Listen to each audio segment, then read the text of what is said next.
प्रिय भक्तगणों, आप सभी को मेरा सादर नमस्कार। मेरे चैनल पे आप सभी का हार्दिक स्वागत है। आज के वीडियो में हम जानेंगे महाभारत में सबसे शक्तिशाली महिला कौन थी। साथ ही दोस्तों, मेरे चैनल पे आप नए हो तो चैनल को लाइक शेयर सब्सक्राइब करना ना भूलें। धन्यवाद।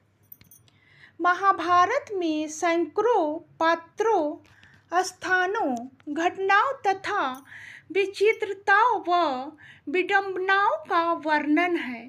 इस ग्रंथ में तत्कालीन भारत का समग्र इतिहास वर्णित है।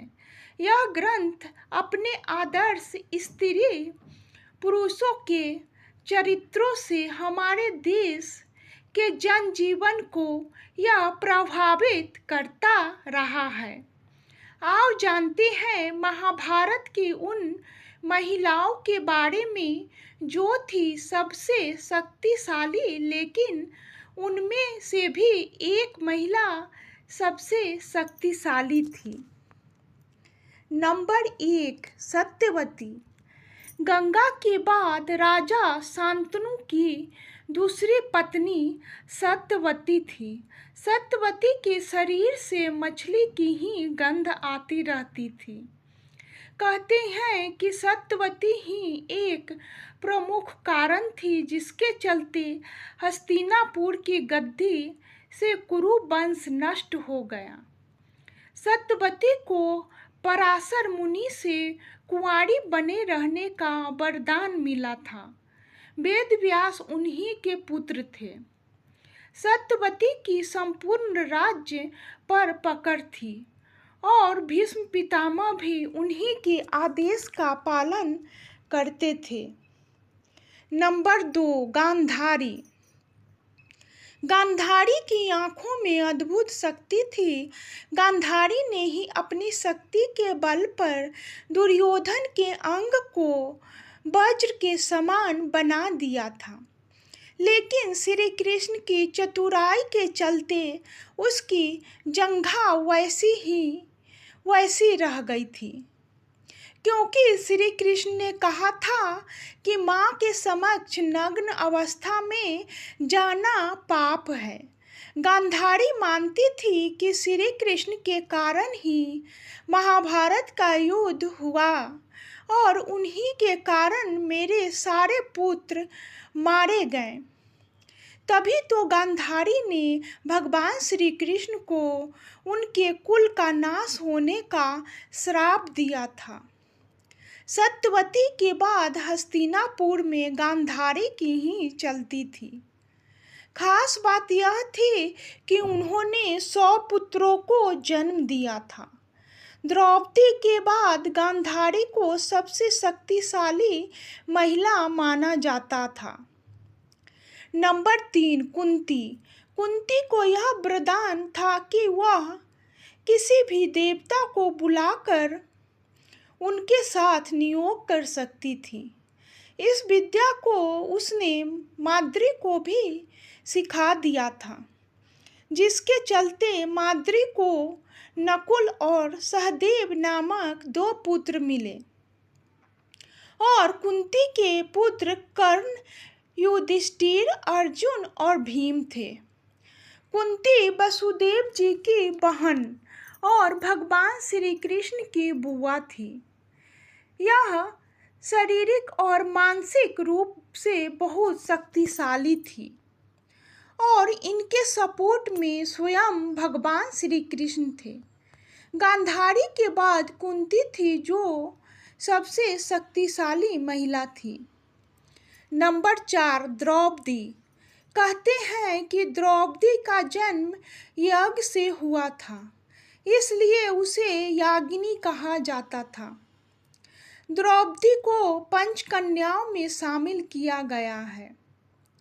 पुराणों अनुसार 5 स्त्रियां विवाहिता होने पर भी कन्याओं के समान ही पवित्र मानी गई है। Number 1, Ahilya. Number 2, Draupadi. Number 3, Kunti. Number 4, Tara और नंबर 5 मंदोदरी। यह दिव्य कन्या थी। पांडवों से विवाह होने के बाद यह हस्तिनापुर की राजनीतिक के केंद्र में आकर शक्तिशाली महिला बन बैठी थी। श्री कृष्ण की भक्ति के चलते यह और भी ज़्यादा ताकतवर हो गई थी। सभी महिलाओं में द्रौपदी को सबसे शक्तिशाली माना जाता था, क्योंकि वह हर समय हस्तिनापुर की राजनीति में सीधे सीधे शामिल थी और उन्हीं के कारण यह महाभारत का युद्ध भी हुआ था। नंबर 5 भानुमति। दुर्योधन की पत्नी भानुमति युद्ध कला, शतरंज और कुश्ती में पारंगत थी। कहते हैं कि एक दिन उसने कुश्ती में दुर्योधन को भी पटकनी दे दी थी। भानुमति के कारण ही यह मुहावरा बना है, कहीं की ईंट कहीं का रोरा। भानुमति ने कुनबा जोड़ा। भानुमति बेहद ही सुंदर, आकर्षक, तेज बुद्धि और शरीर से काफ़ी ताकतवर थी। गांधारी ने सती पर्व में बताया है कि भानुमति दुर्योधन से खेल खेल में ही कुश्ती करती थी, जिसमें दुर्योधन उससे कई बार हार भी जाता था। जिस तरह हस्तिनापुर की राजनीति में द्रौपदी का दखल था, उसी तरह भानुमति का भी दखल था। नंबर 6 हिडिंबा। राक्षस जाति की हिडिंबा को पांडु पुत्र भीम से प्रेम हो गया था। उसने अपनी माया से सुंदर शरीर धरकर भीम से विवाह किया और बाद में वह अपने असली रूप में आ गई। हिडिंबा और भीम का पुत्र घटोत्कच था। घटोत्कच का पुत्र बर्बरिक था। बर्बरिक को वर्तमान में बाबू खाटू श्याम के नाम से जानते हैं। द्रौपदी के शाप के कारण ही महाभारत के युद्ध में घटोत्कच कर्ण के हाथों मारा गया था। नंबर 7 उल्पी। अर्जुन की पत्नी उल्पी भी मायावी शक्ति से संपन्न महिला थी। कहते हैं कि उल्पी जल परी थी।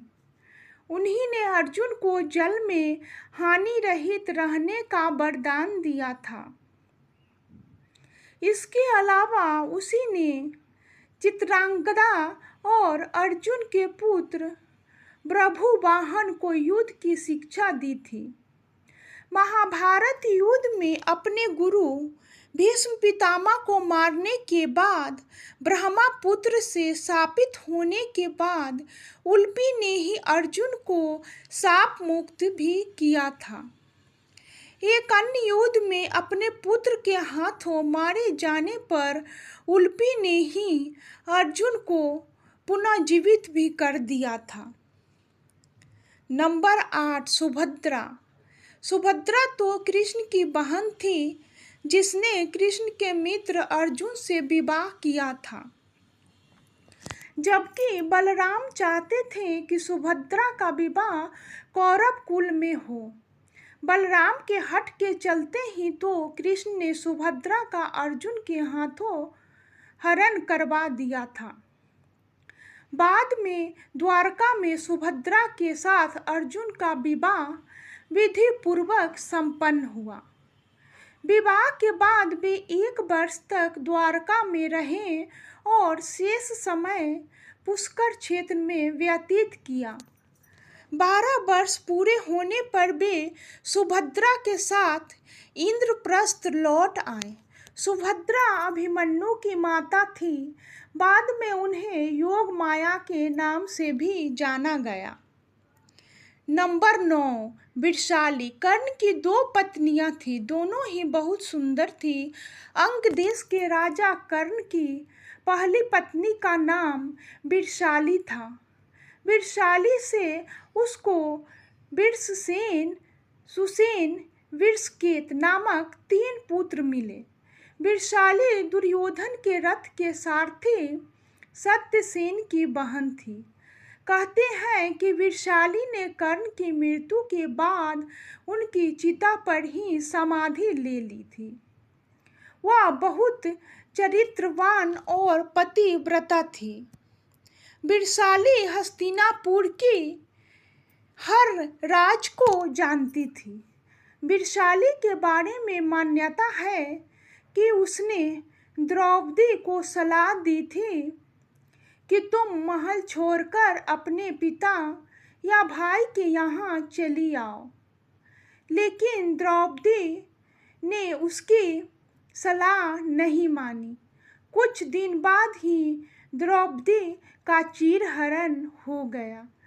तो ये थी महाभारत से जुड़े हुए कुछ रहस्यमयी बातें जो कि मैंने आपको बताया।